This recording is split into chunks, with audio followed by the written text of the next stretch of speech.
I think it is time for us to go ahead and get started.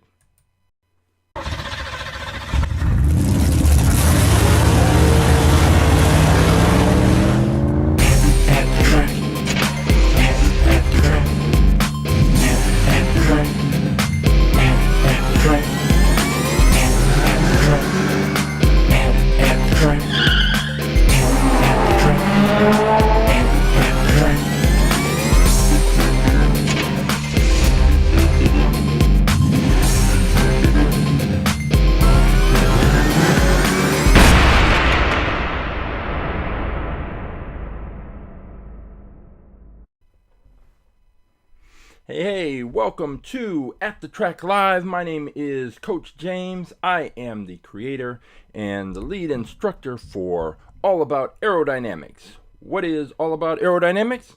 Glad you asked, even if you didn't ask. All About Aerodynamics is a science program where I use Hot Wheels cars to teach kindergarten through 6th grade students about physics, about aerodynamics, about drag, about lift, about kinetic energy, about potential energy, about Isaac Newton and his 3 laws of motion, about drag, about lift, about a whole range of topics that they then absorb, they learn, and then I bring in about 400 different Hot Wheels cars. Each student picks a Hot Wheels car they think would be fastest in a series of races based on everything they've learned in the course. Then, after they've observed the car, they've studied the car, they've taken pictures of the car, they've weighed the car, they've checked the car's speed, then they set up a 20-foot drag strip, and we have a tournament, and we race the cars. And during the tournament, they get to observe how their car performed. Did their car perform up to or below their expectations? And based on those results, they make a determination as to whether or not they would choose that car again if they had the opportunity, or if they would make some other selection based on what they observed. Now, before I can take 400 different cars into a school setting for kids to use, I have to make sure that I know exactly which cars I'm taking in so I can make sure I'm bringing those same cars back. And it's easier to keep track of. So what I have to do is I have to take each car that I'm going to be using in the program, and I have to catalog it. I have to take a picture of it. I have to get the name of the car, the year it was manufactured helps, put all that information into a spreadsheet, and then from that point I can be confident. I also give the cars a number. I can be confident that the cars that I'm taking in, I can know exactly where that car is, which student has it. I assign them that number, and that way I can track the cars, and at the end of the program, get the cars back and get them all set up and ready for a new group of students to use. But in order to do that, to get all those cars ready, it takes it's not hard work, it's just repetitive work.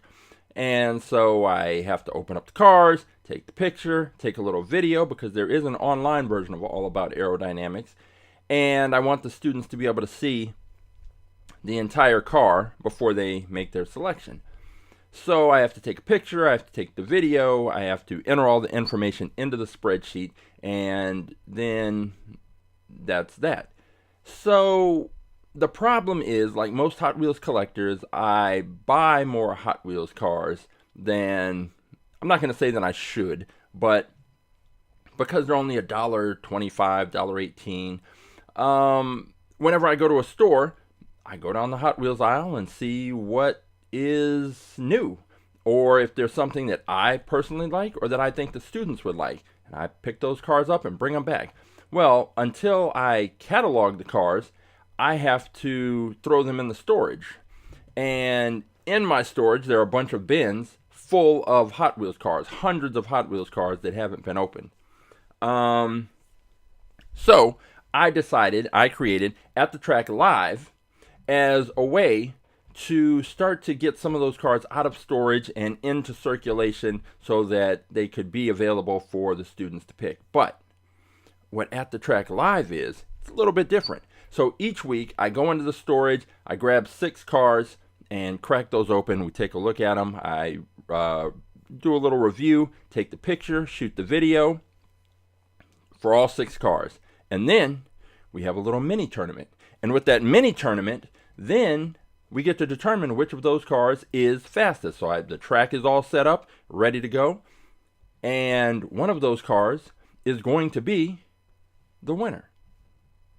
But that winner is the winner for the day. But then that winner gets the opportunity to challenge our fastest in fleet car. What is the fastest in fleet car, you ask? Glad you asked, even if you didn't ask.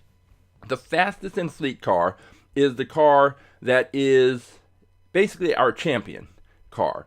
And it's the car that has been the winner from the previous week. And it challenges, goes up against the winner of the current week. So today, we're going to crack 6 cars open.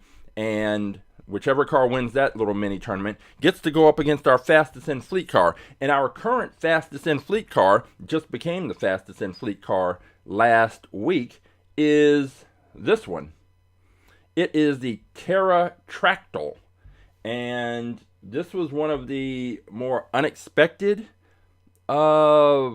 champion cars, fastest in fleet cars that I have come across. I didn't expect much, especially last week. We had the Cadillac hypercar, which I was really hoping would be faster than it was, but it turns out that it was a metal body on a plastic base, and that did not help at all because it slowed down toward the end of the track, which a lot of the heavier cars tend to do. We had DeLorean, a new version of the DeLorean, which was pretty sleek. It looked kind of like either a Lucid Air, a Tesla. It had that kind of styling. And we had a Nissan Skyline. We had another car that was a train, a drag train thing. And then we still had our reigning champion, which was the Group C Fantasy car. And then we had this, the Terra-Tracktyl. And I threw it in because it's one of those cars that I picked up, not necessarily because I like it, but it kind of has the look and feel of something the students might like. And so I like to give them a variety of styles and types of cars to choose from so that they can really have to think. If every car in the series is either a Lamborghini or a monster truck, then what are they really deciding between? But if I have a mix of cars, standard cars, fantasy cars, trucks, there's a Minecraft, minecart, there's just a random assortment of cars, then they really have to actually take some time and think about why they're choosing the particular car they're choosing. But then sometimes I'll throw in a little curveball because I know that certain character cars or certain color schemes are going to catch their eyes, and then they really have to make a decision between, are they picking with their head and what they've learned, or are they picking with their heart and what they are attracted to in terms of the character cars. So this was the Terra-Tracktyl, and it was surprisingly fast, and I don't know if it was just a fluke that the cars that it went up against, maybe they got bad launches, but it won enough races where, it's not necessarily a fluke. It's just that was the winning car, and that's how it is. But that is the car that is our fastest in fleet champion. But wait, there's more. With AtTheTrack.live, the whole point of this being live is because I was thinking, and I thought we need an interactive element. So what I did was take all those cars that I've cataloged and made them available to you, and you. If you go to AtTheTrack.live, you will be taken to a page that has, let me see if I can get my cursor. There it is. Right here, let me turn this on. You will be taken to a page that has 3 options. One option is the YouTube stream link. The other is the Twitch stream link, which you don't need because you're already here. But the third option says choose a car. And if you select that, you will be taken to this page that has all of the cars in our fleet listed right here, cataloged for your enjoyment and for your ease of selection. And you can scroll through and you can take a look at all of the cars that we have. And if you happen to see a car that you think would be faster than one of the 6 cars that I pull and introduce today, then all you have to do is find the car that you want. Let's say it's this Morris Mini. You think that's the fastest. You can click on it. You can take a look at it. The cars are sitting on a mirror, so you can actually see what the base is, because sometimes that's important.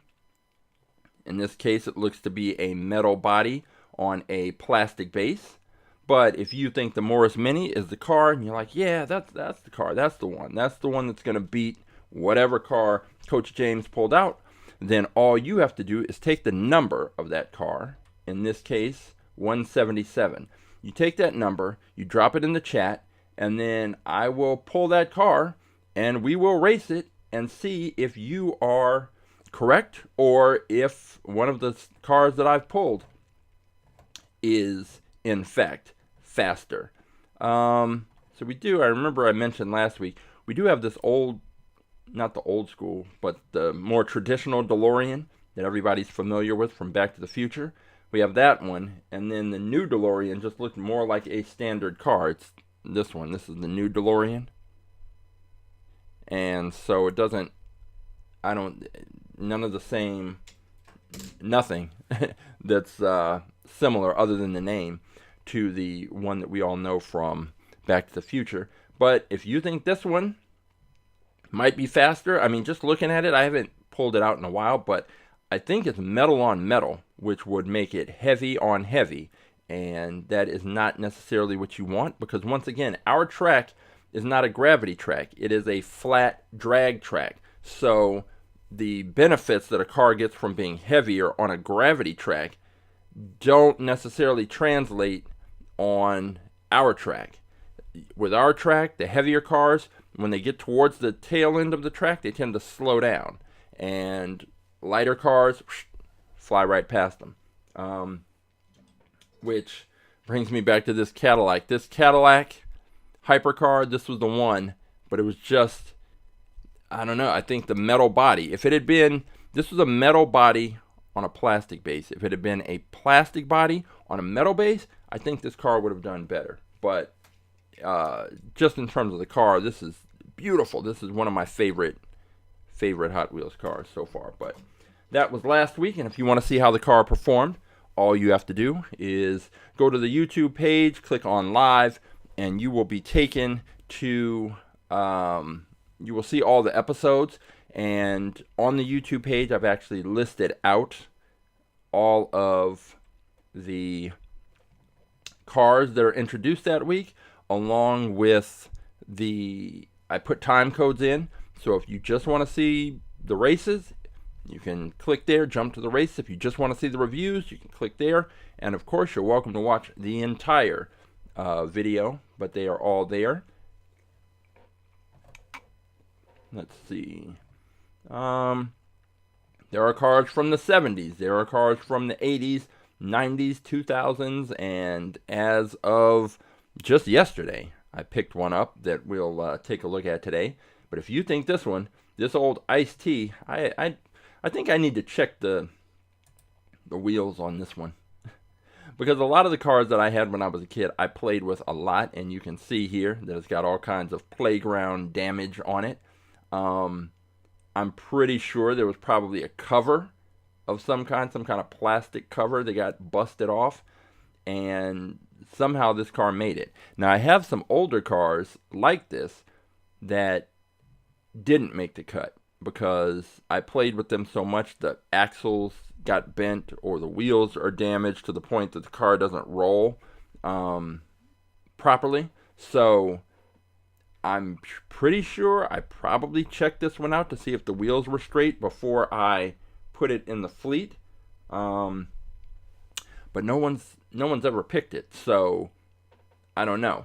But I'm pretty sure I wouldn't have put it in if the axles were bent. But if you think for some reason that this car, the Ice-T, is faster than one of the cars that we've pulled in and possibly faster than the Terra-Tracktyl, I think you're wrong. But we never know. That's the great part about racing the Hot Wheels cars, is that really you can have your ideas, you can have your hypothesis based on everything you've observed and everything you know, but until the cars actually get out on the track, we don't know how they'll perform necessarily. So you can go ahead and pick the Ice-T, and if you want to pick the Ice-T, the number for that is 300. So you would take 300, you would drop it in the chat, and then from that point on, I would pull the car, and we would put it up against one of the 6 cars. There's this one, this tank, the Invader. There was one student who picked this car, and I asked her, "Are you sure?" And she was like, "Yeah, I'm sure." And it actually won a race, surprisingly. I think the other car that the other kid picked was just really slow. If I remember correctly, I think he picked that California Cruisin' van. I have a van in here that I had when I was a kid, and it is metal on metal, and it is heavy. And it was two heavy cars against each other, and that was the one that won out. But I know I've seen it in here before, but oh, wait. This gets back to the whole reason why I keep a spreadsheet.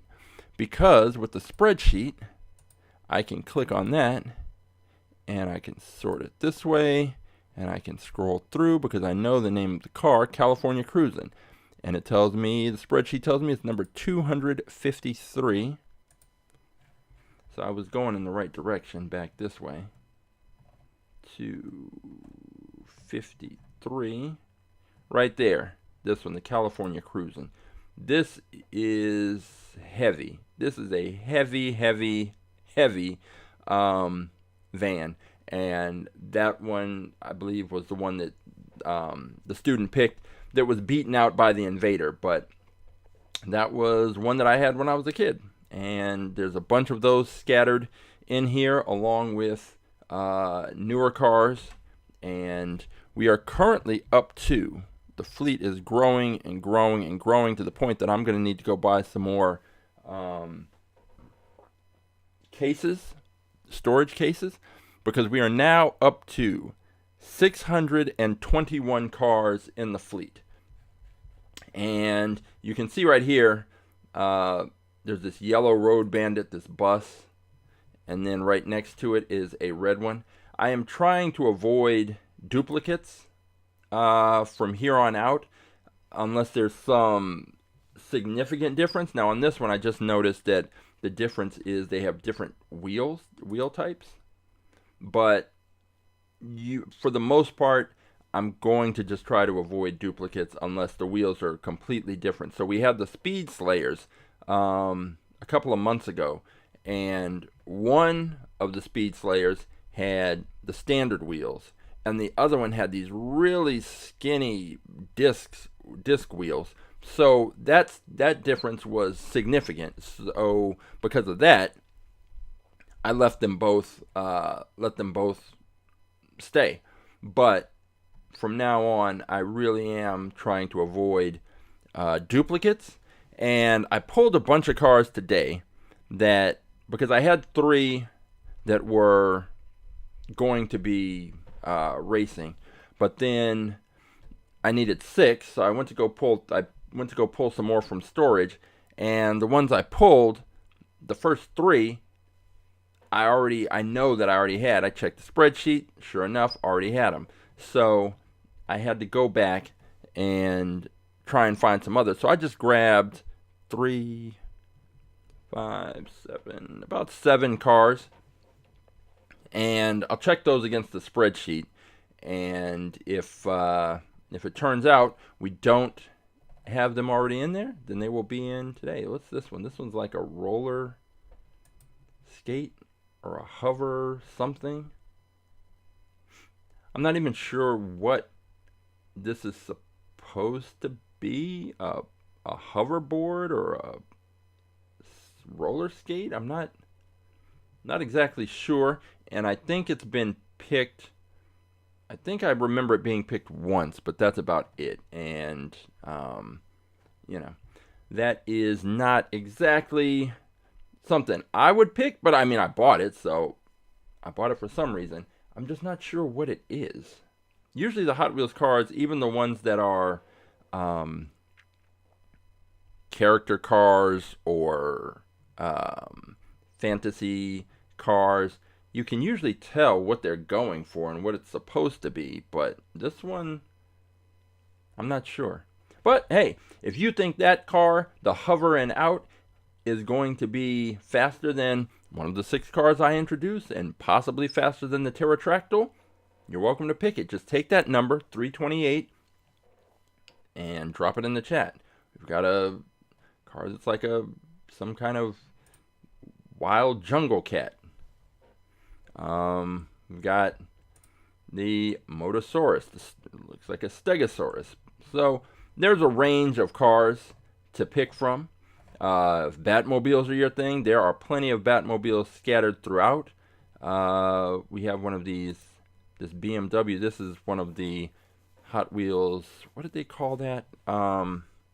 They had a line that they were making these cars, and they cost a little more, and they had a little chip in them. And if you bought this really expensive track set, the track could monitor and give you feedback and data about the car, which is cool, but it didn't really last all that long.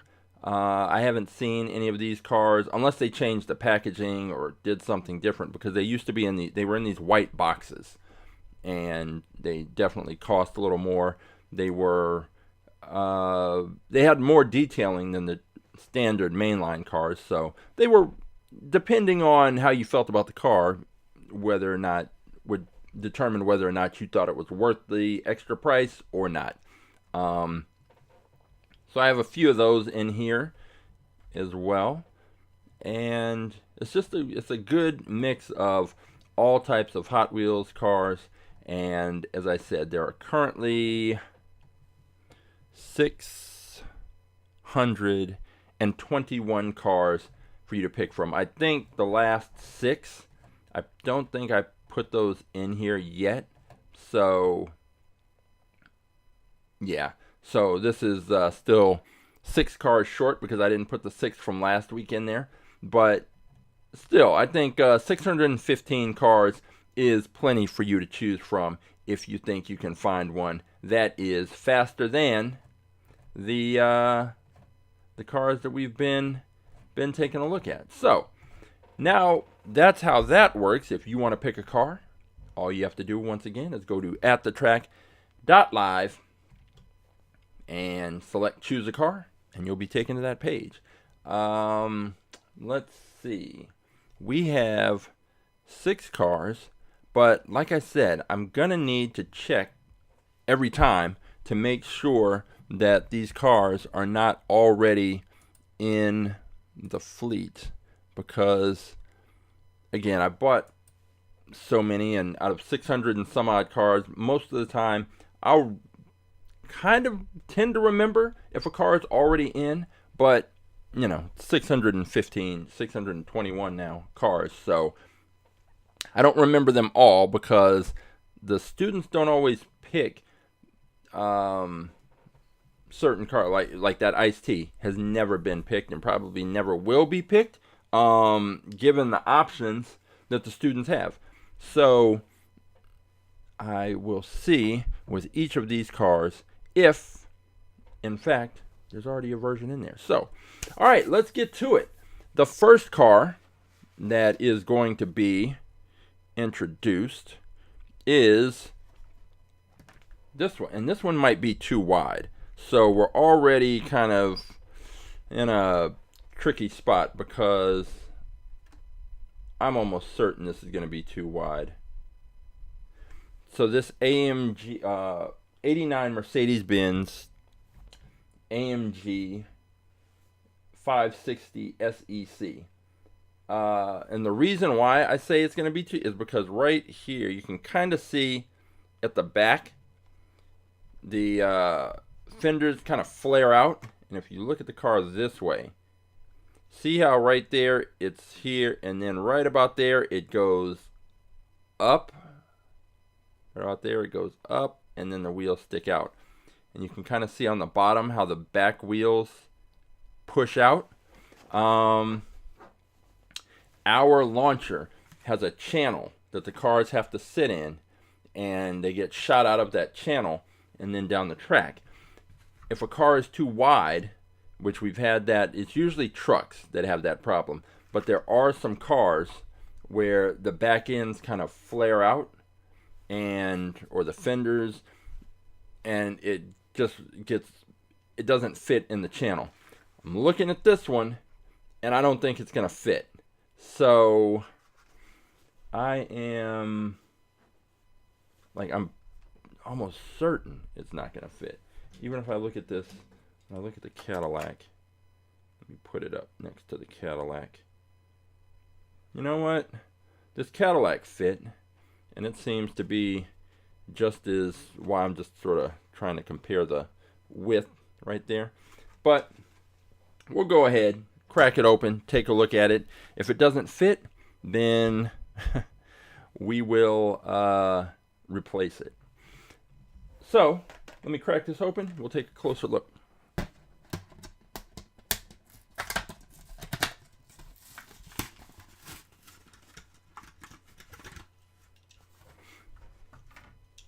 And actually, I'll put it right up against this Cadillac.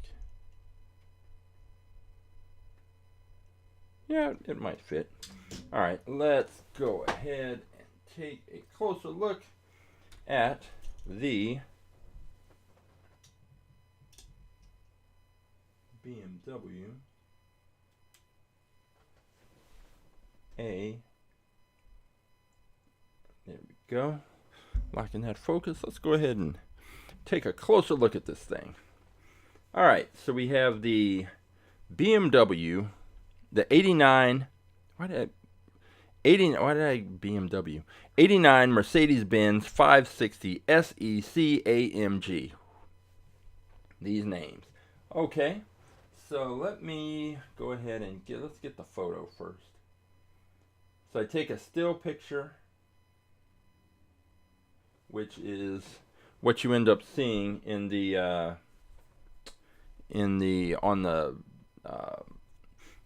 choose your car page. So that looks pretty good. Get the picture there. Boom. And then of course we need a video. So let me get the turntable moving. Not that direction. There we go. Switch over to video. Lock in the focus. And as it comes around, we will take this video. So now I will enter it into the spreadsheet.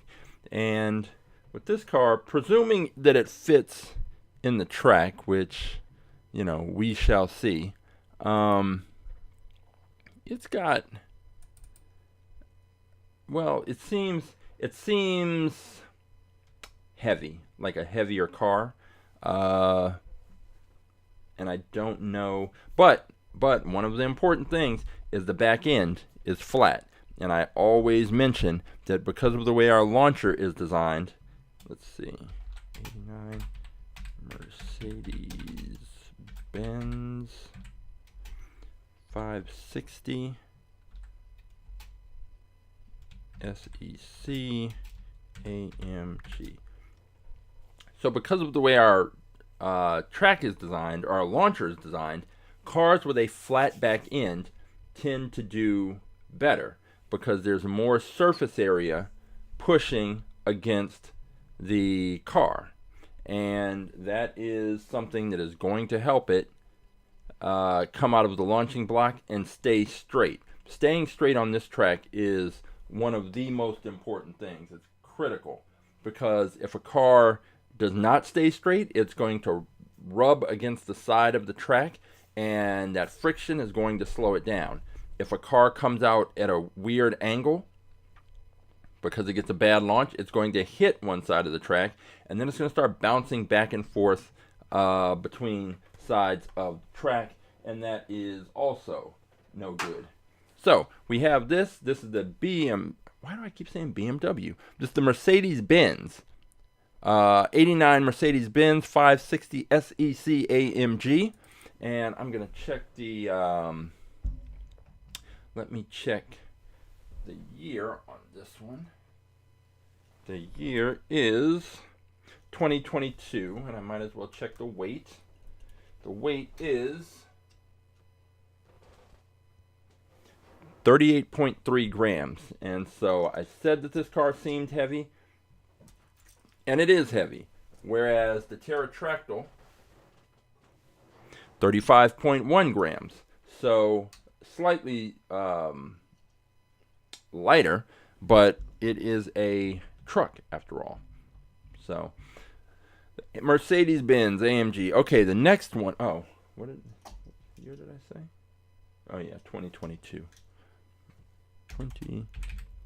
And the reason I put the year in is just because it's one more thing that's helpful to identify the cars if for some reason we need to look something up, or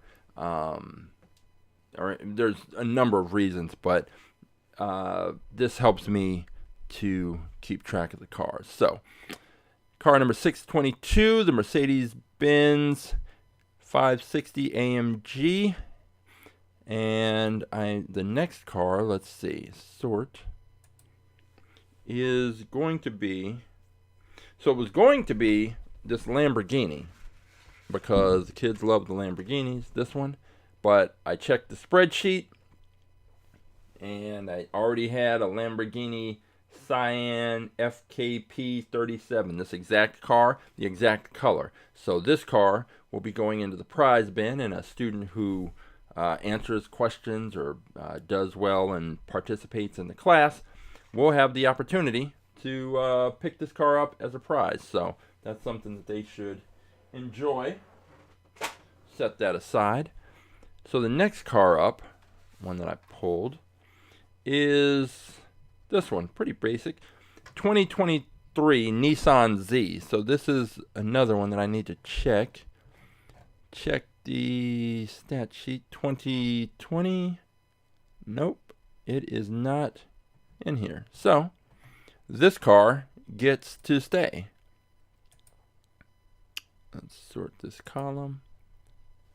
Okay, so let's go ahead and crack open this 2023 Nissan Z.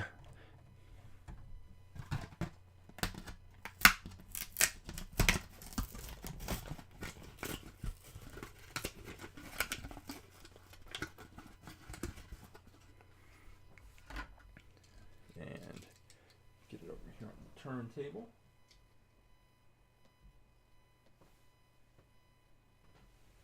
And let's take a look. It's a pretty basic car. Take that closer look. Let me lock the focus in. I'm gonna shoot this video. There's nothing. I want to say it's unremarkable. It's just a car. Maybe it will be fast. That'll be a great thing to help it stand out. But right now it is a Nissan. It's a Nissan Z, and if you're into Nissans and Nissan Zs in particular, then perhaps you'll like this car. And Nissan. We had a Nissan Skyline last week that is definitely a car that's much more popular in terms of Hot Wheels enthusiasts and collectors. But this car just doesn't, I guess because there's so many cars like this Jaguars and the Teslas and that last DeLorean, all sort of have this same shape, that it's just not, unique enough for me to get excited about, but we'll see how it performs on the track. Because I definitely wasn't excited about the Terra-Tracktyl, and that turns out to be our fastest car. So let's line this up to get the still picture here. Wait a minute, what to do? Photo, and zoom on in. All right, zoomed in. Move it up a little. Up. And turn it. I guess that'll do. Lock in the focus. Just slightly there. All right. And we've got our picture. So that is the Nissan Z, which is, might as well weigh it, since that seems to be what I'm, at some point if I can add in yet another camera, I'll get one that can look at the scale. But so this one's 30.3, so that AMG, that Mercedes AMG was what, 38. This one is, whoa, so the year it was manufactured is 2021. So I will put that information into the spreadsheet as soon as I can find my cursor. Oh, for some reason it was way over there. And 2021. Okay. So we have the Mercedes Benz 560 AMG, and we have the 2023 Nissan Z. Next up will be okay, so this one is not going to show up because it's green and there's a green screen, so it looks like it's black or nothing's there. But this car, the Callaway C7, I'm pretty sure that we opened up and used a Callaway C7 at some point in the last a few months ago. So I am going to go to the spreadsheet, which is going to be a theme on today's show, just because a lot of these cars I pulled out, I'm pretty sure. Let's see, Callaway, yep, I just saw it. Callaway C7 is car number 576. So this version is going to join the Lamborghini and be a prize car. Next up, what do we got? We have this Porsche 911 GT3 Cup car. Now, what's interesting about this is we just had a Porsche 911 GT3, but it was, let's see, which, we just pulled it out. I think it was, where's that blue one? Is this it? Nope, this is the 935. The Porsche 911. Let's see, Porsche 911s. Go through the spreadsheet because I absolutely know we have one. Porsche 911 GT3 is car number 612, which is right here. Oh yeah, it was this one. This one right here. So the question is, this other one is called the Porsche 911 GT3 Cup. I don't know how the Cup designation makes it any different, but that's what it's called. There's no information on the back to suggest that why it's different or how it's different. Oh wow, look at this. Okay, now this car's got to stay because this, well, I guess it's not exactly the same, but this one that we introduced before, the number on it, because I number all of the cars, is 612. When I was looking for more information on the back of this card, it's 912. Not the same, but the 12, there's a 12. So I'm looking at these cars, and I don't know. I'm trying to see. I guess they're different. They're different enough.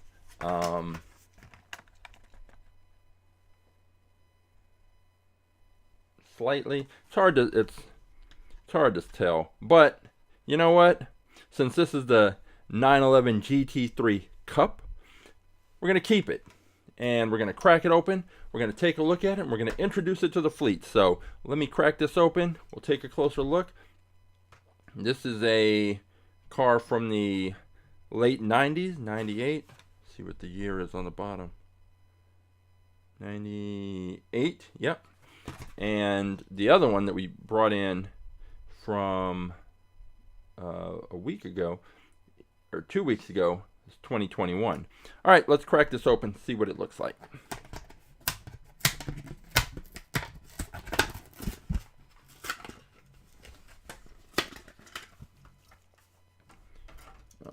Okay, it's a good-looking car. I mean, depending on what you like. Some people might say this is a horrible-looking car, but it's not bad. It's a lot to look at, a lot to take in. Let's see. Put it here, and see if I can pump this light up a little bit.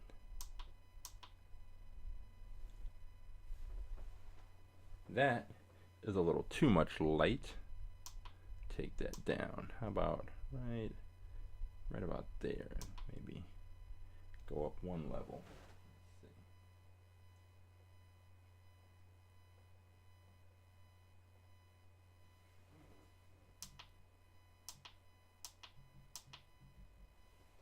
Always adjusting the light is always it's an ongoing thing, and I've been trying to play around, if you've noticed over the last couple of weeks, with the background,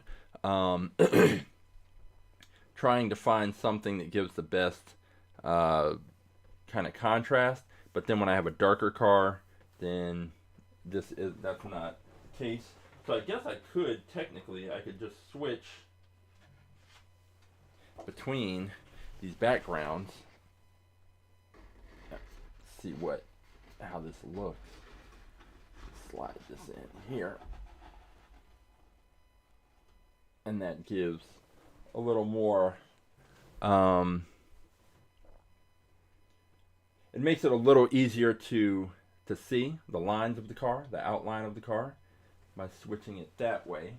But then we get so much reflection from on the hood and on the roof that I don't know if that's necessarily the way that I want to go, but for this one, we will just, no, it's too much. I don't like that that sort of ultra reflection on the roof. So I'll pull this, and we'll keep it all the same today with the darker backgrounds. I'll find something that I like. I think so far I've done a copper background, silver, one that's like a cream color, and this dark blue. I think I might go back and I might try black, and I think yellow. I had a gold one, but yeah, we'll see. All right, let's take a look at this one.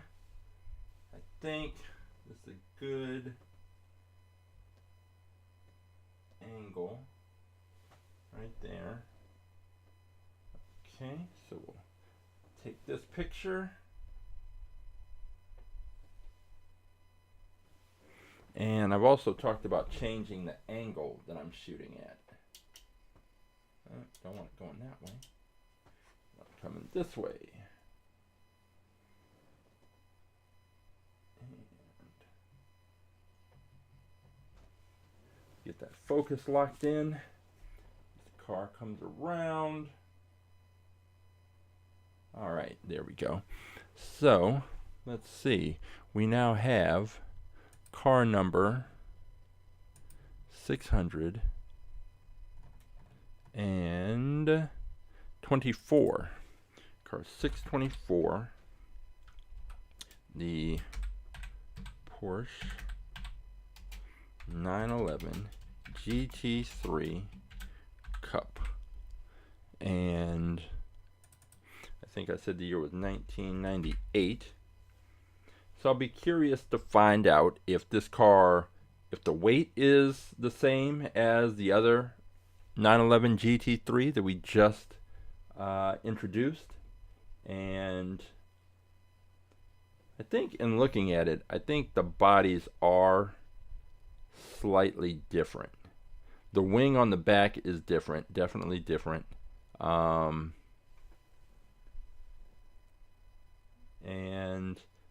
the front looks very similar. I don't really see too much difference, but given that these cars were made more than 20 years apart, there's almost certainly going to be differences. So I don't think it's going to be a problem introducing them, having them both available to be picked. And let's see what this car weighs.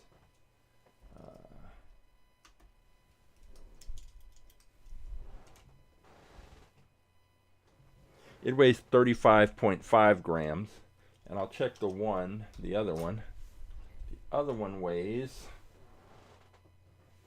34.1 grams. So that is interesting. I'll put this one back. It is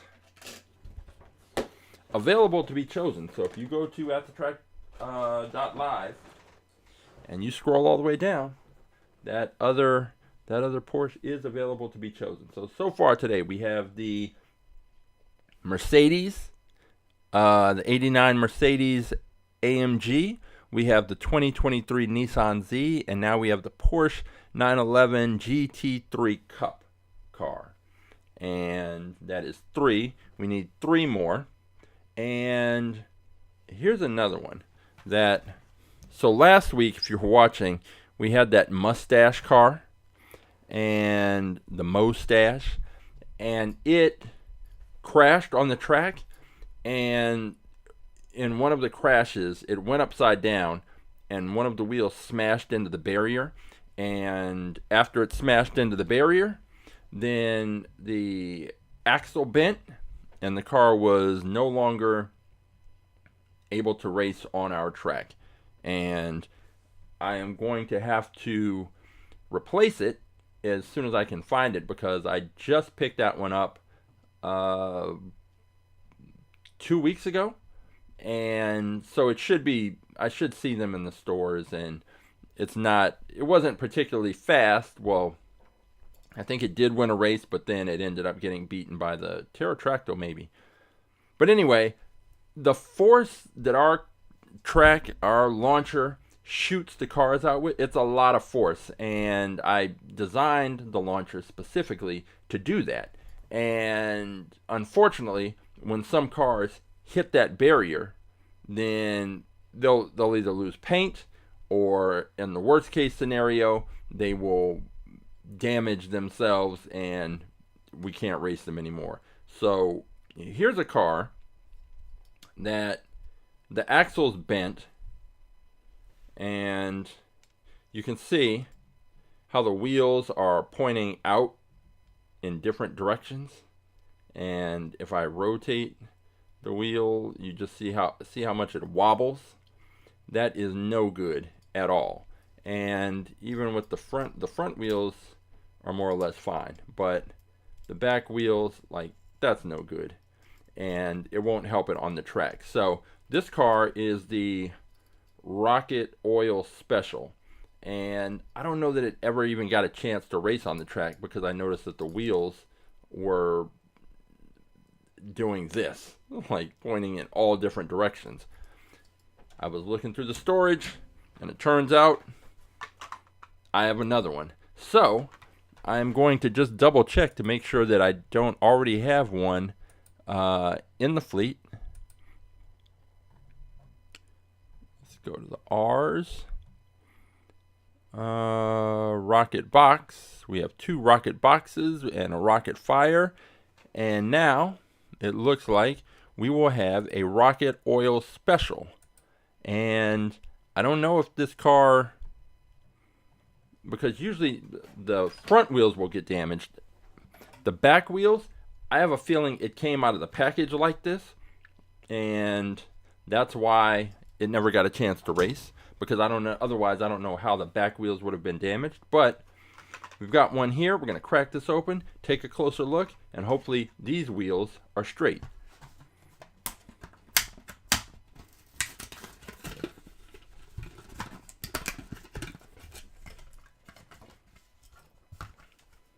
Alright, let's take a look at these back wheels. Those wheels are straight. The front wheels straight enough. But this is a car that I can already tell. So let me put it up here and we can take a look at it together.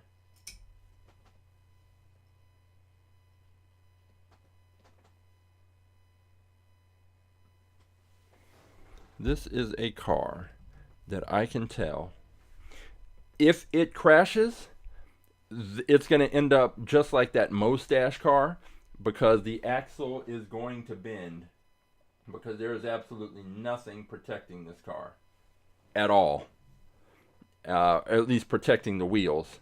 So if this car launches out, hits that barrier, it's toast. That's going to be it. I'm going to have 2 Rocket Oil Specials, and that is just going to be something I'm going to have to figure out how to resolve. 625. This is the Rocket Oil Special. And now what's interesting is, if this car is, presuming it can stay on the track, it does have a chance to be pretty fast, because there isn't much to it and it's very streamlined.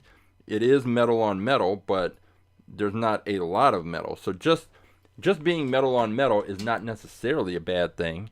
But if it's a larger car, then that hasn't helped. But we've had smaller cars that are metal on metal that have done really well. There was a time, a couple of weeks, a few months back, when we had a bunch of smaller metal on metal late 90s cars that did a great job and were very, very good on the track. So this Rocket Oil Special, it's got an opportunity. I wouldn't, although, in looking at the back end of the car, it's got a point. So this is one of the reasons that I think if this car had a flat back end, it would get a good solid push out of the launching blocks and down the track. Because it's got a pointed back end, I have a feeling it's going to get pushed to one side or the other, and it is likely to crash. It's more likely to crash because of that. So let me go ahead and take the photo. Zoom in. And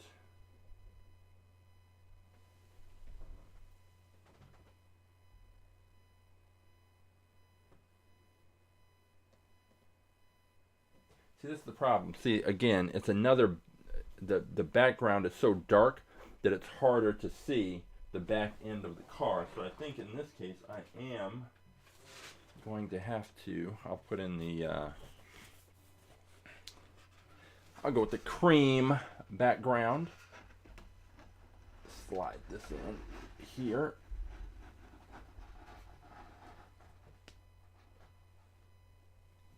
and that provides the ability to actually see the shape of the car. And so with this car in particular, it's important that the students are able to see that back end, because it is so oddly shaped that it's going to affect the launch and the performance of the car. So just want to get them a good angle. I think that works. I think that from there you can see everything you need to see about this car. And that is the Rocket Oil Special. Hopefully this one can stay on the track, where the other one had some serious problems. Let me just make sure it's still 2020. Oh, let's see how much it weighs. The Rocket Oil Special. It weighs 30.4 grams, so it's light. It's a light car, but again, you see this point, that point right there? That is the only part of the car that's going to be touching the launching block, and it's more likely that this gets put, and it's a narrow car, it's more likely that this gets pushed to one side or the other, comes up, it hits the barrier, and goes flying. But we don't know yet. We will find out. We will find out soon enough. All right, so we've got the Rocket Oil Special, we've got the Porsche 911 GT3 Cup, we have the Nissan Z, and we have the Mercedes Benz AMG SEC. So so far we have 4 cars. There are 2 to go. I pulled out a bunch more from the stock, and so there's this one it's a good looking car, another late 90s car. This is the Oldsmobile Aurora GTS-1, but I've got to check because I'm pretty sure that there is already an Oldsmobile in here. In Oldsmobile 442, Olds 442 with the giant wheels, but I don't see this one in there. The Olds Aurora GTS-1. Let me just check. Maybe I only put Aurora. I don't know why I would have done that, and I didn't. So I think that we are good. Look at that. Okay. So the Oldsmobile, let me just triple check. Yeah, it's not in here. Okay, great. So this will be the next car entered in, another late 90s car, the Olds Aurora GTS-1. So let's go ahead and crack this open, take a look.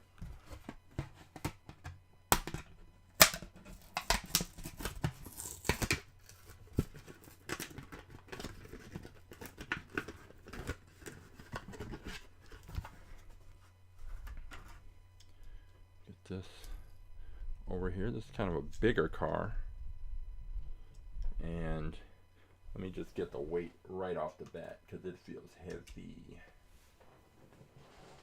Oh yeah, 41.5 grams.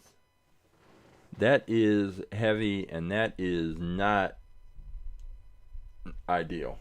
I'll just put it like that. Not ideal. So go here. Get it set up, and let's take a look. So here we have it. That is the Oldsmobile.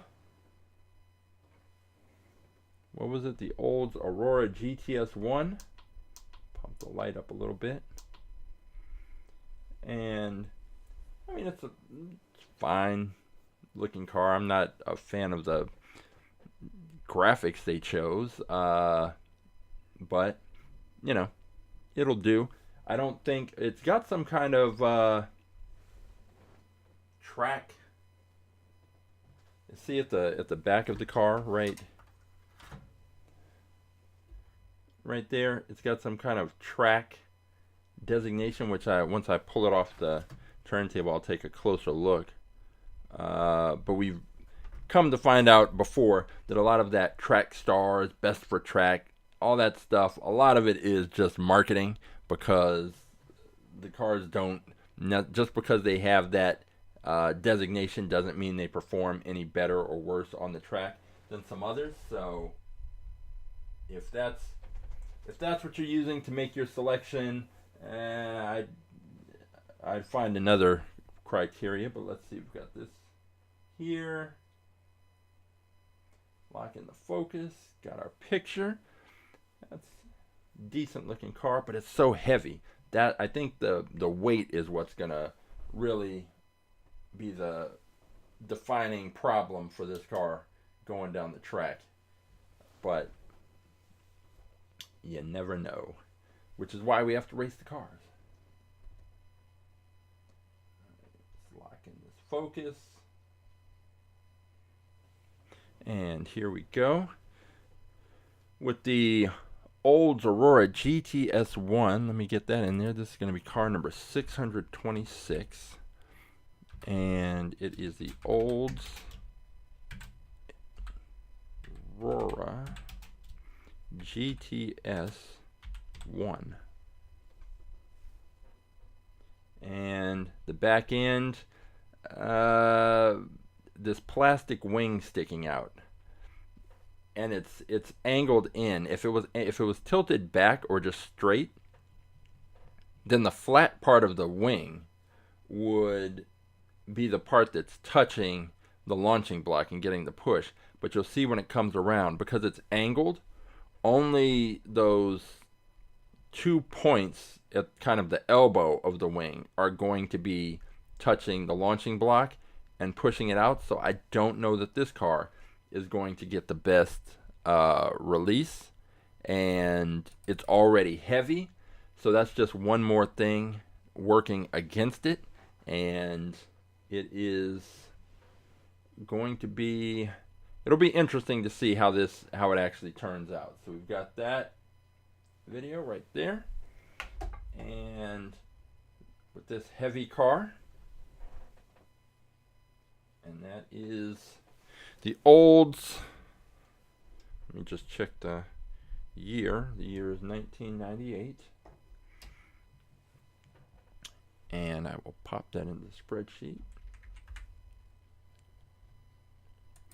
Okay, so we have 5 cars so far. The 89 Mercedes Benz 560 SEC AMG, the 2023 Nissan Z, the Porsche 911 GT3 Cup, the Rocket Oil Special, and the Olds Aurora GTS-1, which leaves one more car. And there is still a little bit of time for you to go to AtTheTrack.live, AtTheTrack.live, and select choose a car, and go to this page and find a car that you think could be faster than the Mercedes, the Nissan, the Porsche, the Rocket Oil Special, or the Oldsmobile. Find that car, select that car, take a look at that car, and then come back and put the number of that car into the spreadsheet. If you think it's this number 210, the 69 Dodge Charger, all you have to do is take the 210, drop it in the chat, I'll pull the car, we'll race it and see if you're right. This Arachnarod, if you think that's the car, put in 211, and I will pick that car, and we will go to the track and see if you're right. But we have one more car to introduce, and this is definitely a unique car. And I just picked this up this week, and it's interesting. I actually think this car will do really well. I think it could possibly be the fastest car in today's group, and it is this car, the Flippin Fast, and it is got a little logo that is for the Autistic Self-Advocacy Network, and there's no additional information here, but turns out that April is Autism Awareness Month, so it's appropriate that this car made its way into the fleet. So I just picked this up. It's called the Flippin Fast, and I'll show you what the little gimmick is with the car. But let's get this cracked open and see what it can do. So this is the Flippin Fast. Turn this off. Flippin Fast. Right there. All right, let's get this cracked open. Take a look at it.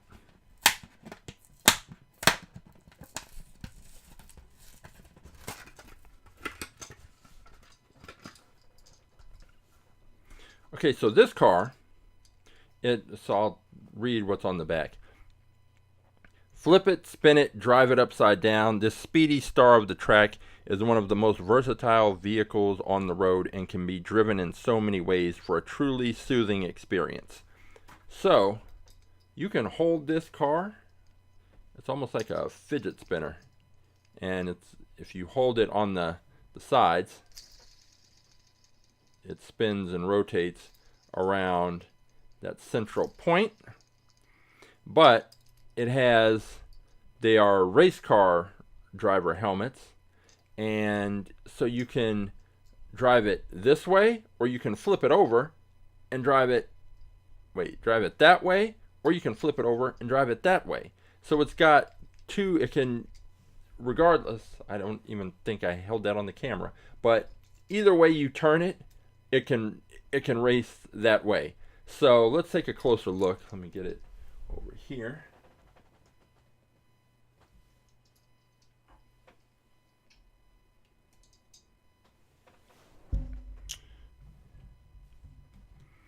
And this is the Flippin Fast. So, if you look, you can see, when it comes around, I'll just go ahead and shoot the video now.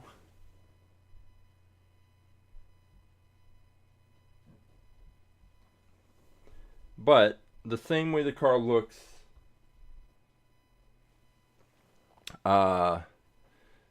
this way, if I flip it over, the only difference is that the paint job, it's black, and then what is the wing on this version becomes the spoiler it becomes the splitter. The wing becomes the split. Yeah, if you flip it upside down. So it's an interesting design, but I think the reason why I think it's going to be fast on the track is because it has a little bit of weight to it. I like those 4 big wheels, and I kind of just like the way they're spaced, and I have a feeling this car is just wide enough, it's just heavy enough that it's going to do really well on the track. And then aerodynamically speaking, there's not a lot to this. It's pretty streamlined. Now I'd have to check the weight because it is metal on metal. It's just that center piece is metal, so the weight may come into play. But let me get this in. Flippin Fast, and I believe the year was 2023, so we've got that. And stop this. Go to the photo. Zoom in. And keep it on the orange side for the photo. But as you can see, it doesn't, let's see,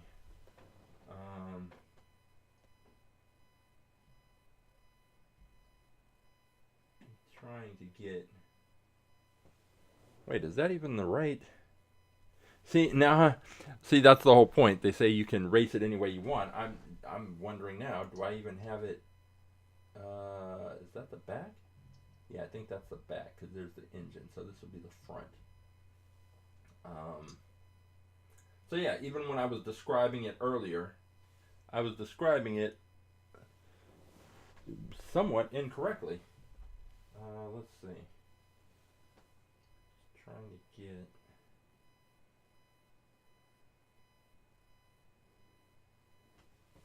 I'm just trying to get an angle where students can also see that little back part, that there's something else back there. Let me lock in this focus.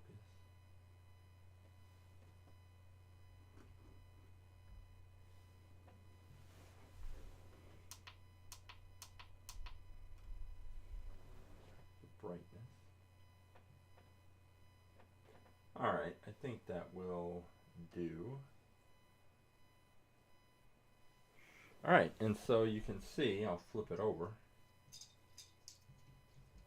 Flip the car over, and it is, oh, wait, is it different? So now it looks like, so when I flip it over this way, the front, this part, it looks like a kind of a Formula One car front. And when I do it this way, with the black side up, it's a little more clear. When I do it this way, oh yeah, see, so it is, it's not exactly the same. If on the orange side, look at the front. Okay, so that's the front. So I think maybe what I should do is also take a picture of the black side up, because that is what it looks like that way, which is actually different. I thought it was identical, and you just flip it over and it's the same version, but no, it's actually different. So let me get this picture.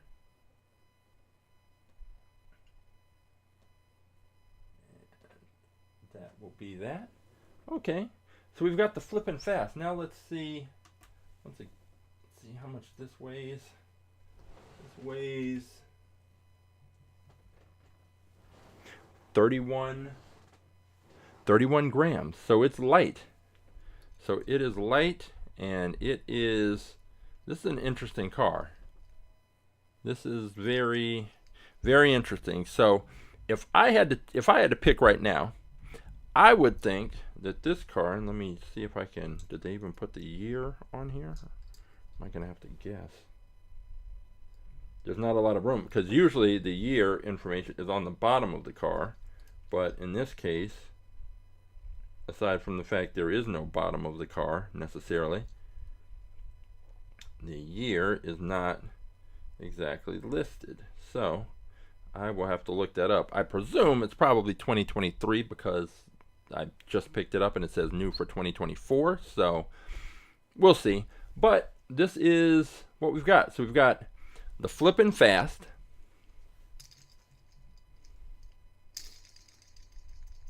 We've got the Flippin Fast. We've got the Olds Aurora.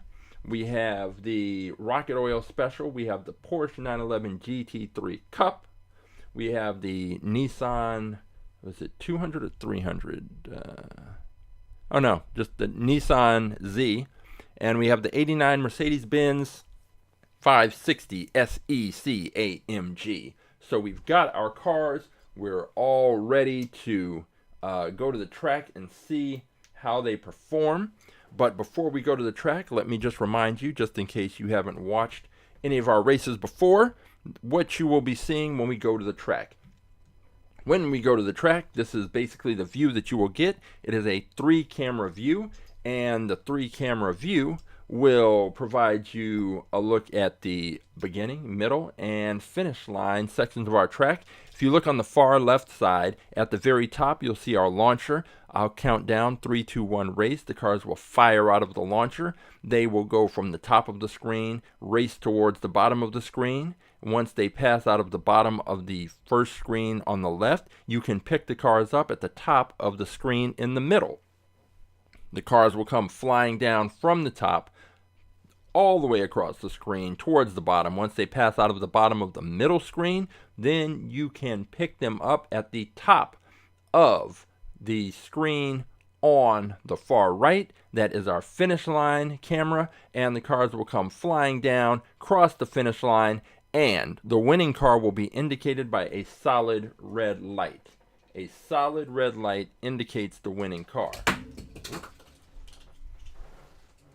A flashing red light indicates the losing car. It's pretty simple, and it's pretty accurate, and hopefully we'll have some really close races today in which we will need to refer to the finish line cam and the lights to make sure that we are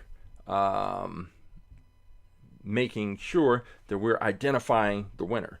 Now, one last thing. These races are best 2 out of 3. Each car, one car in lane 1, one car in lane 2, race, get a winner. Cars will switch lanes, race again, and then we'll see which car comes out on top. If we have to make an adjustment. If a car crashes, which with that rocket oil special, I'm anticipating a crash. If a car crashes once, we throw the results out, we restart the race, cars race again. If a car crashes twice consecutively, it's out. That's it. It's all over. And because if a car crashes multiple times in the same way, in the same place, there's usually something wrong with the car and something wrong with the launch it's getting, and just rerunning the races over and over isn't going to change that. So it's best to just you crash twice, you're out. So rocket oil special, talking to you. Okay, so I think that is it. I have got the cars together, and the cars are ready to go. And I just need to, let's see, move. That's strange. I can't get my, I was trying to get my mouse onto this other screen. Never mind. We will go to the track, and I will see you over there in 30 seconds.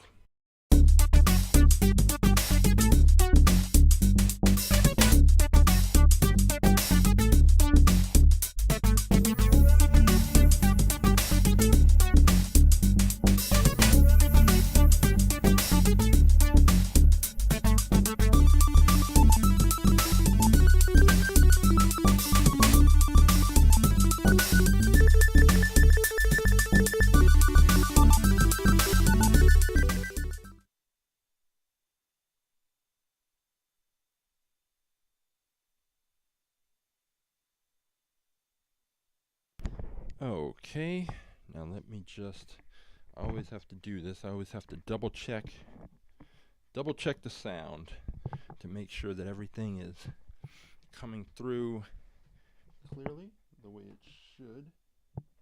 And let's see. Yep, looks like we've got, yep, we've got sound, and we are ready to go with our first set of races today. And let's see which cars we're going to line up first.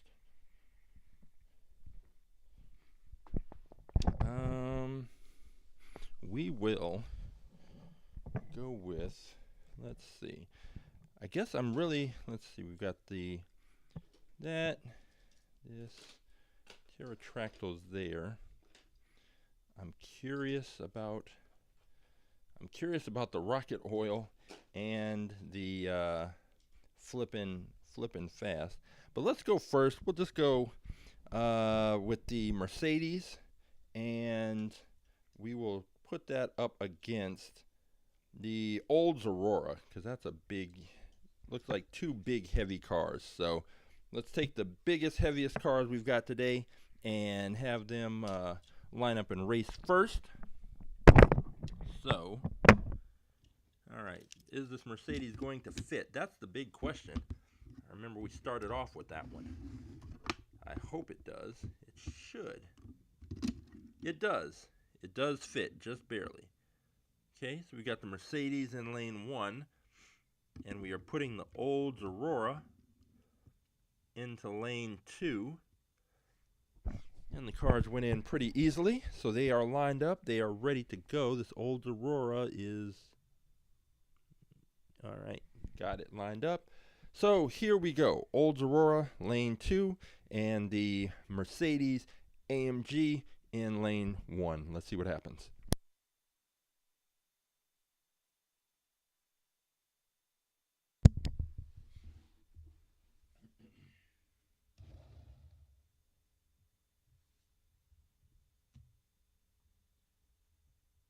Three, two, one, race. Oh, okay. Olds Aurora took it, and that was a little closer than I expected. I did have to look at the finish line lights to see which car actually took the race. Maybe it wasn't that close, but from my perspective at the start line, it was pretty close. So the cars will now switch lanes, and we will see if the Olds can take it, especially being as heavy as it is. It moved pretty well down the track. And I was concerned about the wing on the back and the way it had that bend so that only the parts of the elbow of the wing are touching. So that was a concern, but didn't seem to affect the car's performance. So we will see if it can replicate that. And we'll get this car lined up. Okay, so we've got the Mercedes Benz AMG SEC in lane 2. We've got the Olds Aurora in lane 1. Let's see what happens. Race number 2.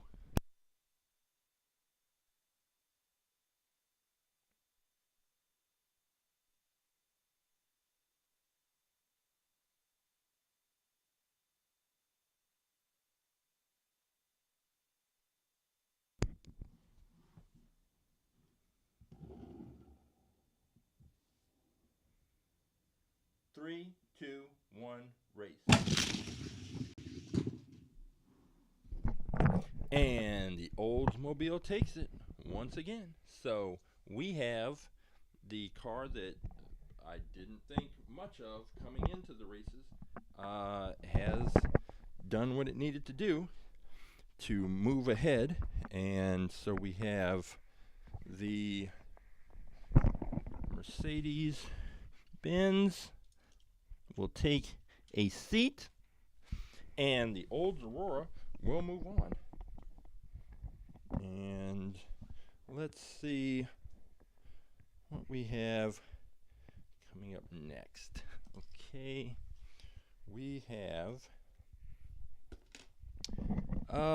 we'll check out the Porsche, this 911 GT3 Cup versus the 2020 Nissan Z.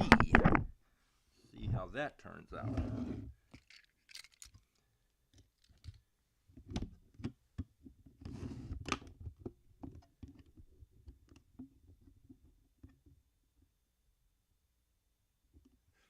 Okay, we will put the Porsche 911 GT3 Cup in lane 2, and the Nissan Z will be in lane number 1. Cars lined up pretty easily, so here we go. This is race number 1.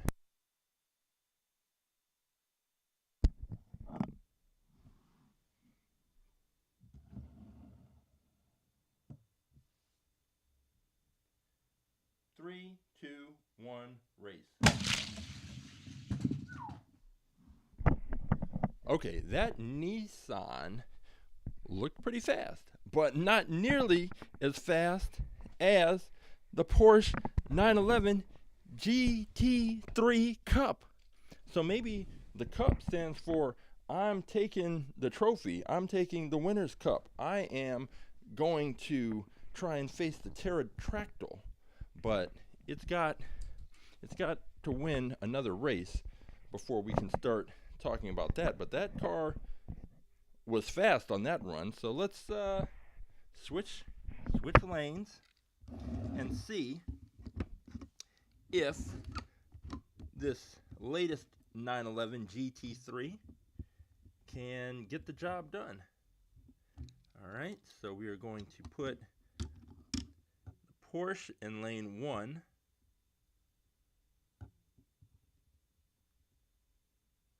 And we will put the Nissan in lane number 2.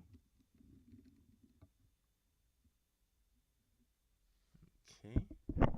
All right, cars are lined up and ready to go. Let's see what happens.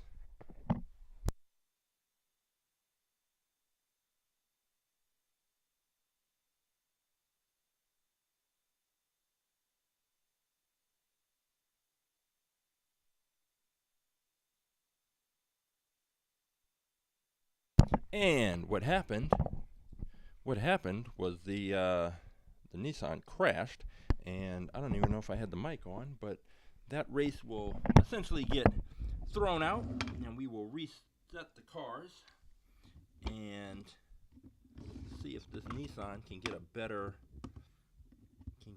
better launch. All right, not sure why it crashed, but we're gonna get it lined up again. Let me go down and get the Porsche. Pick that one up. That one looked pretty speedy, but considering it wasn't racing against another car just at that particular moment, that doesn't mean much. So let's get these cars lined up. See if the Porsche can move on or if we're going to have a third race.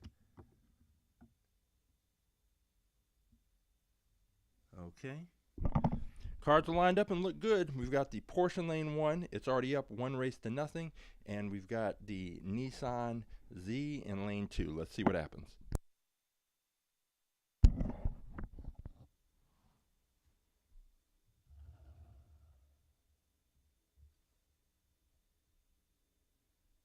Three, two, one, race. And that Porsche, fast. That was a fast run, and it won 2 races to none. So it is going to be moving on. And the Nissan Z, the just sort of plain, ordinary kind of car, had a plain, ordinary performance. It was fine. It could there's a lot of cars that it could beat at that speed, but just not this one. So the Porsche moves on. We'll move that over there. So the Porsche wins along with the Olds. And now we get to the very interesting matchup between the Rocket Oil Special and the Flippin Fast. Now, there's lots of questions, because this Flippin Fast car, I think, it is a potential sleeper car that is going to be extremely fast. I don't know why I think that. I mean, I have a couple of reasons just from the look and feel of the car. It's a smaller, more compact car. The aerodynamics I like, and I like these wider, bigger wheels on it, versus the Rocket Oil Special, which is going to be interesting because the Rocket Oil Special is stepping in for the former Rocket Oil Special that had wheels that were all where the axle was bent and it just wouldn't stay put. So that was no good. But wait.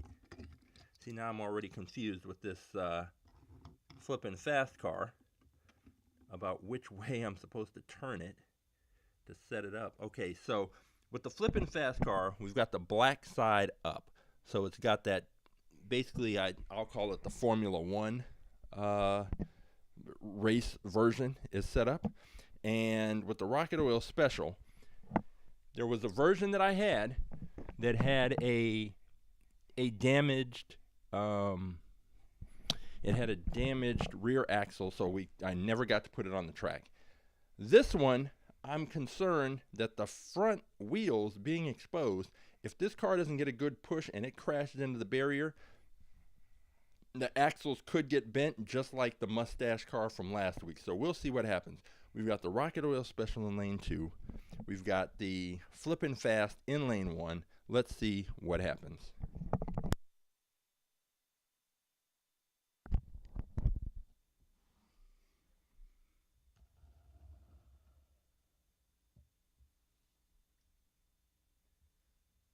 Three, two, one, race.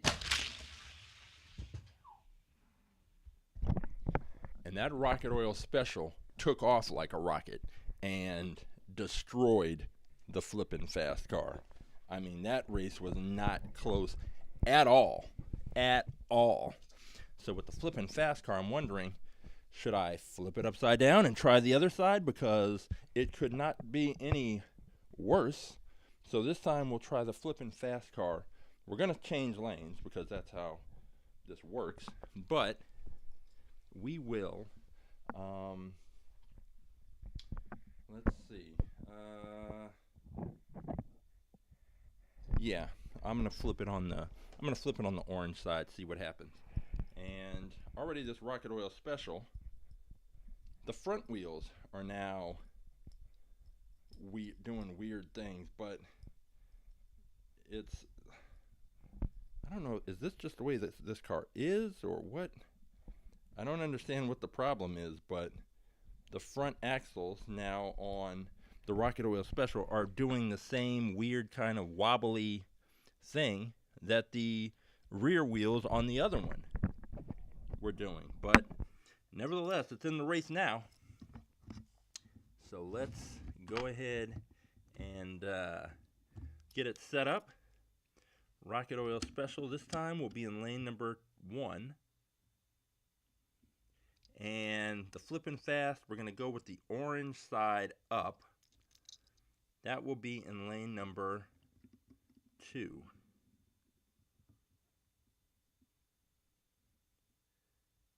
Okay. All right. These cars are lined up. So Flippin Fast lane 2, Rocket Oil Special lane 1.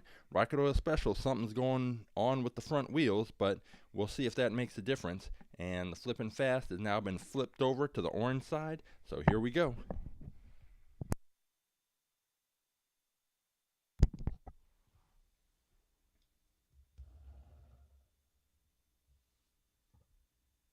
Three, two, one, race. Whew. The Rocket Oil Special is putting in a special performance because that was not close either. The Flippin Fast, I had some high expectations for it for some reason, but it's not working out.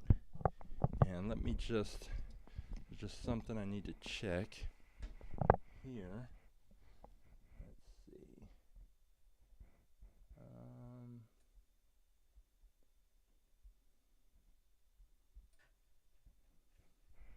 I am just checking. There's a second screen that I use, and it kind of had a glitch, so I just needed to reset that. Okay. So the Rocket Oil Special, bent wheels and all, so far has had the most surprising and impressive performance. We will put the Flippin Fast in with the Mercedes and the Nissan.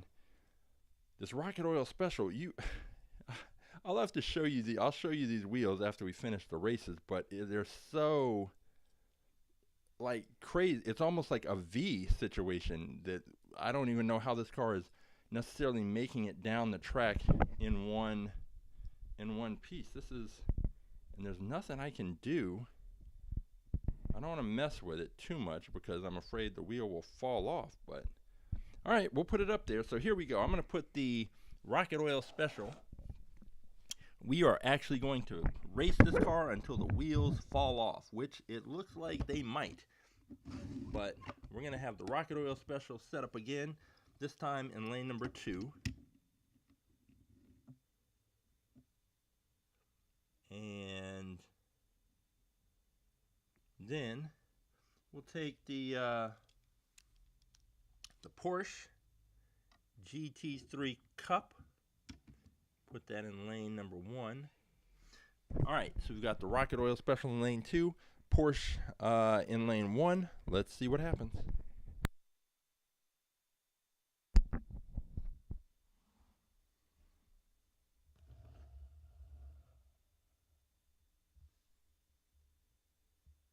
Three, two, one, race. Porsche takes it, and we will switch sides and see. I really don't know how this rocket oil car is not just crashing. I mean, it was still a relatively close race. The Porsche took it, but with the way these wheels are bent, I think I would have assumed that the performance of the rocket oil special would be a lot worse. But we're going to switch sides, see if it can make up this difference. All right. Let's see. The rocket oil special.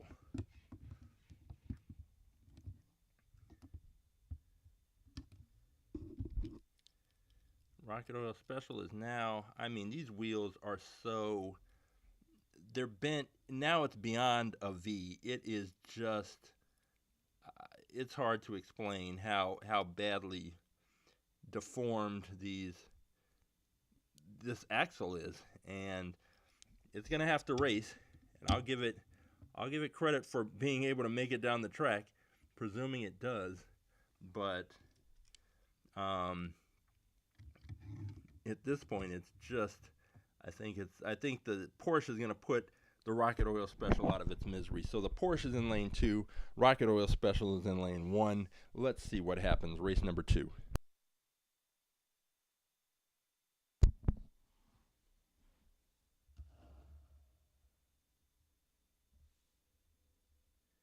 Three, two, one, race. Oh my.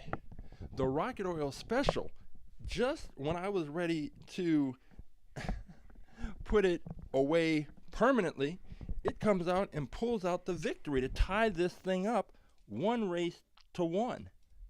And now we're going to the 3rd and final race, and can the rocket oil, with these wheels that make no sense, the wheels that are completely bent, the axle that is bent and twisted, can this car pull off yet another victory?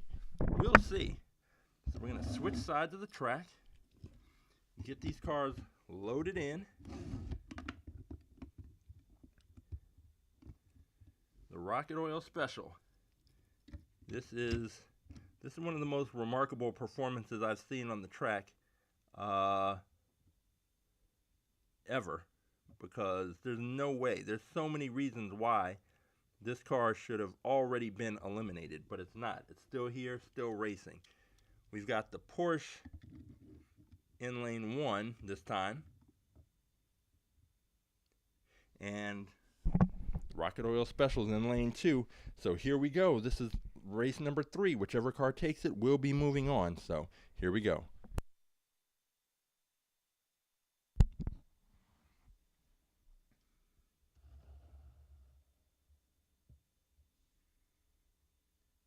Three, two, one, race. And the Porsche crashed, and the rocket oil special once again went down and made it. So we will restart that race. Unfortunately for the rocket oil special, that race doesn't count. And with every race, I feel like the rocket oil special is just more wear and tear is being put on this axle. So I don't know how many more races it's got left in it with this current configuration and setup, but it's going to have to run this race all over again. So here we go. Let me get these cars set up.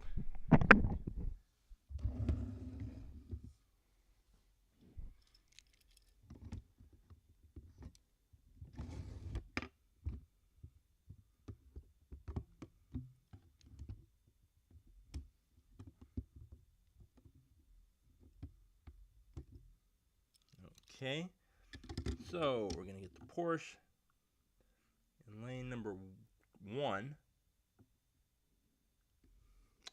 and then the Rocket Oil Special,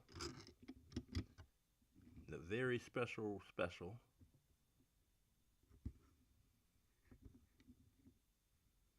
in lane number 2. So the cars are set up again. This is the third and final race. Whichever car takes it will win. Now, if the Porsche crashes again, it's going to be eliminated and the Rocket Oil Special is going to move on. So the Porsche had better stay on the track. Here we go. Race number 3.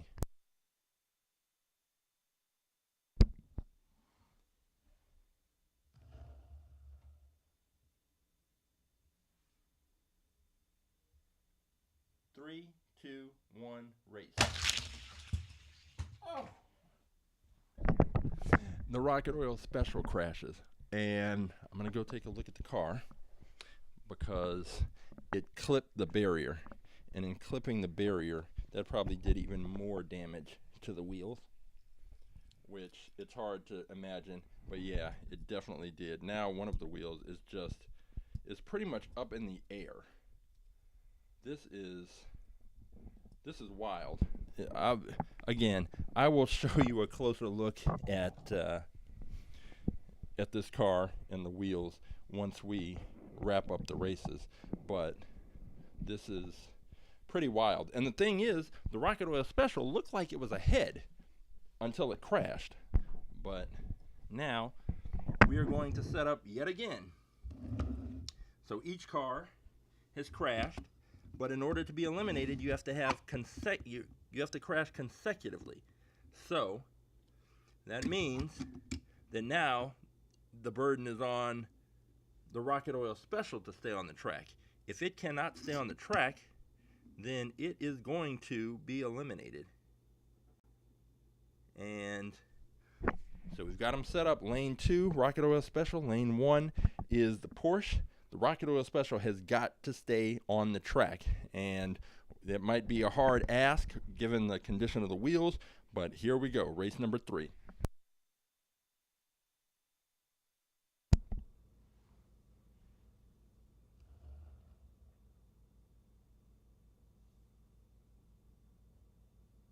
Three, two, one, race. And the Porsche takes it.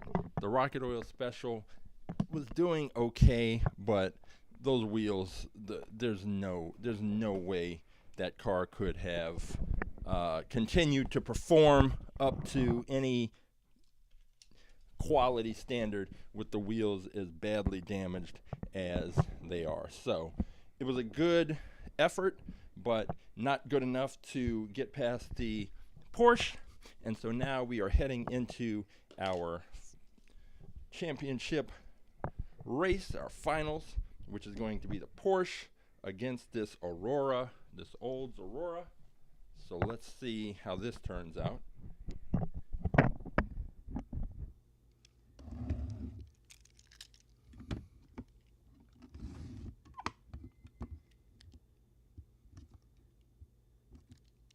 Okay, so we will put the Porsche in lane 1 and the Olds Aurora in lane 2.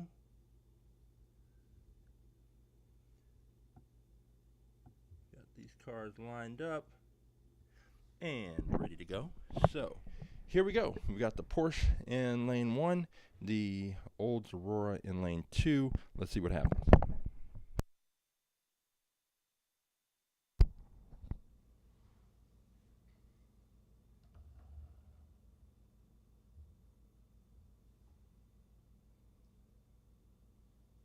Three, two, one, race.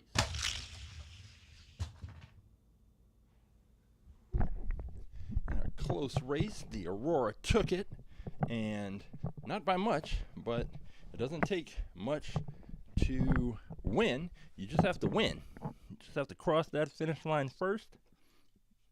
Both of these cars were moving.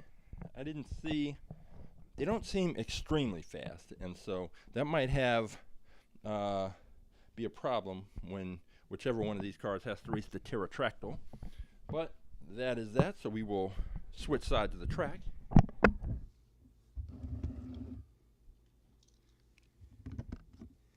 And we will now have the Oldsmobile in lane number 1. And we will have the Porsche in lane number 2. And here we go, race number 2.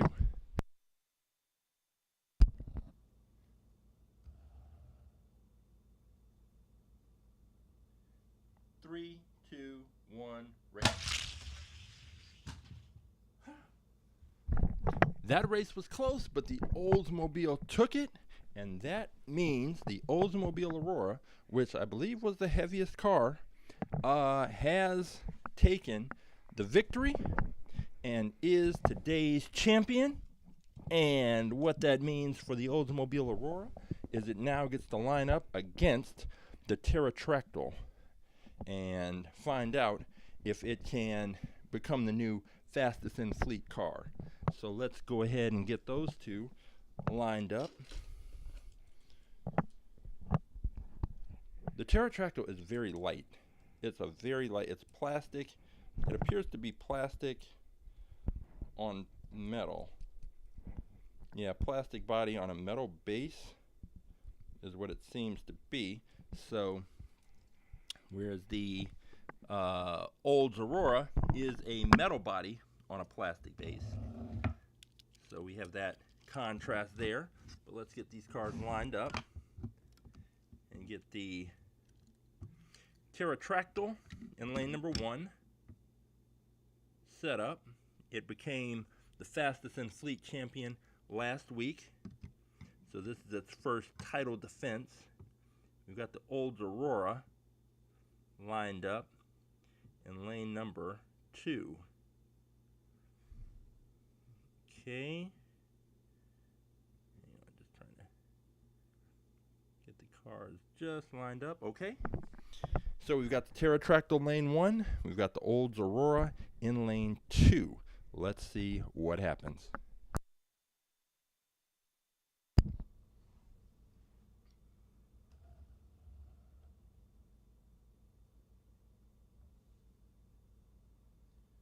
Three, two, one, race.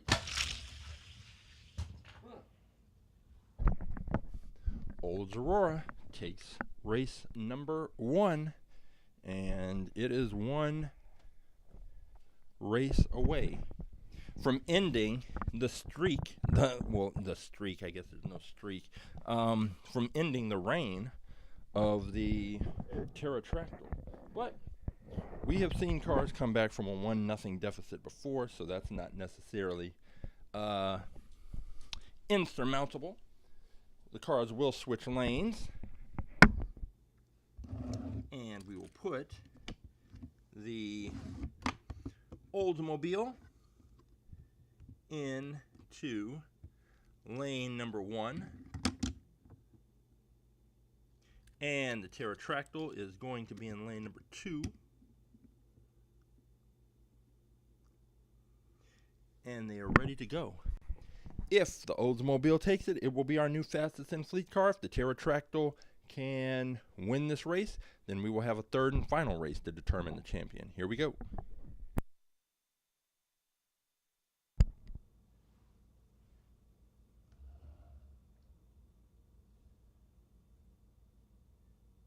Three, two, one, race. And the Oldsmobile smashed into the barrier right out of the gate, and that means that we will have to restart that race and see if we can get a winner Terra-Tracktyl went right down the track, no problem. No issues there. But let's see, here we go.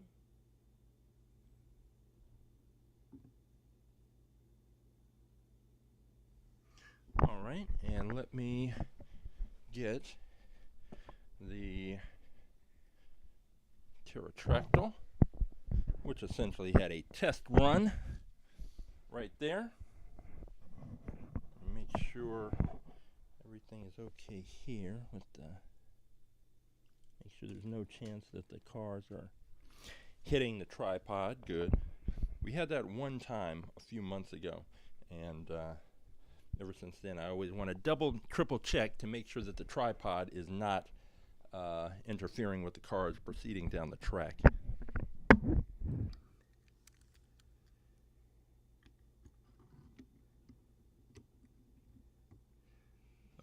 Okay, so we're lined up again. Once again, the Olds Aurora is up 1-0. If it takes this one, it will be our fastest in fleet champion. If the Terra-Tracktyl takes it, we will have a third race. So here we go.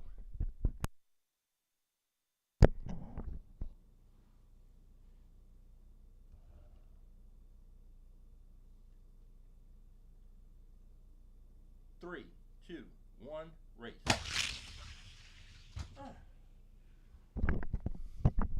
Terra-Tracktyl got the job done. So it is now 1-1 race. That race was pretty close, but not close enough for the Oldsmobile to get the victory. So it's 1-1, and Terra-Tracktyl, we will see. Can it hold on to its title, its fastest in fleet title, or will we have a new fastest in fleet car, the Oldsmobile? We will see. Let's get these lined up for our third and final race. And this is how it should be when you have two cars coming in, one trying to defend its title, the other trying to take the title. It should come down to the third and final race. I like that. So here we go. Terra-Tracktyl, lane number 1. Oldsmobile Aurora, lane number 2. Third and final race. Winner takes it. Here we go.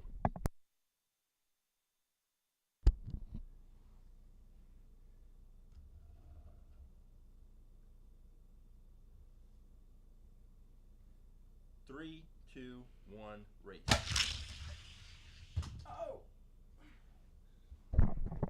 The Terra-Tracktyl remains our fastest in fleet car. It was beaten out in the first race. It came back and won the second race, and then it took the third race, and it is the champion still. So let me gather up these cars, head back into the garage, and we will take a look at our champion, and I'll show you what happened with the rocket oil special. So give me just a minute to get this stuff up, and I'll meet you back in the garage.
And so the Terra-Tracktyl remains our fastest in fleet car.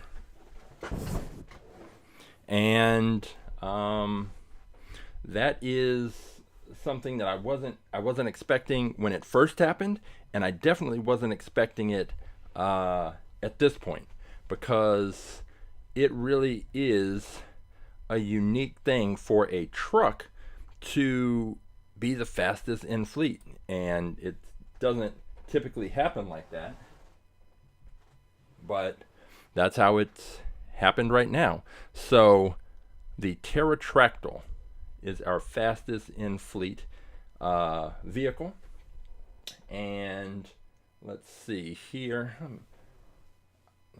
Might as well put it on give it the championship spin, because it has defeated what I thought was a pretty good competitive car, the Oldsmobile, but which surprised again, there were a lot of surprises today, because that Oldsmobile was so heavy that I didn't expect it to be in the mix going down to the finals. I didn't expect it to have taken the title for the day, coming in at 41.6 grams. But it just goes to show that the heavier cars, not ideal on this track, because they tend to slow down toward the end.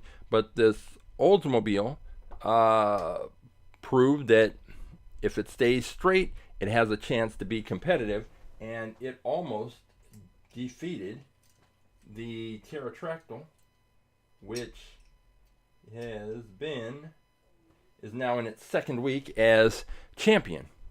But the big story from today's races is what happened with the Rocket Oil Special. And let me stop this, move this, and show you what happened with this car. Look at the wheels. Like, look at this. The wheels, and they were straight to begin with. If you remember at the beginning when I showed the car, the wheels were straight. Look at how bent and damaged they became at some point, somehow, some way. So when the car was on the track, that's what the wheels look like. And it's wild that it even made it down the track as many times as it did, because I have no words for it. Now, if the cars were tilted, if the tires were tilted the opposite direction, it would be like those drift cars that have the tires on the incline, so that when they drift, the tires actually push up, and there's more surface area touching the road. But this isn't that. This is just absolutely out of control. The wheels started off looking like this in the front. This is how the wheels looked at the beginning. Just like that. And after the first race, I don't know what happened. The axle, it was bent a little. And then after it raced another time, every time it raced, the wheels got worse and worse, to the point that they ended up like that. So I don't know how to really explain what happened. I'm going to have to go back and look at some of the video. Move this over here. And then I will put this one right next to it. Like that. And you can see the difference between the two wheels. I mean, the wheel on the passenger or on the driver's side of the car on the right is just bent to the point that we can see the inside of the wheel. This is out. It's very strange. I don't know what happened. I don't know why it happened. You can take another look right here. And the car crashed. Now, I said at the beginning that I expected that if this Rocket Oil Special, if it crashed, I expected it to crash, and I expected it to hit one of the barriers. And I said that if it does hit one of the barriers, then the axle will get bent. But that's not what happened. This axle somehow got bent before it hit any of the barriers. Now, I'll have to look at the video and see if maybe when it hit there's a pad and a block at the end of the racetrack that the cars hit to stop them. Maybe it hit that in some kind of way and that damaged the wheel. I don't know. But whatever went wrong, the wheel just kept getting more bent and more bent and more bent, but the car kept winning races.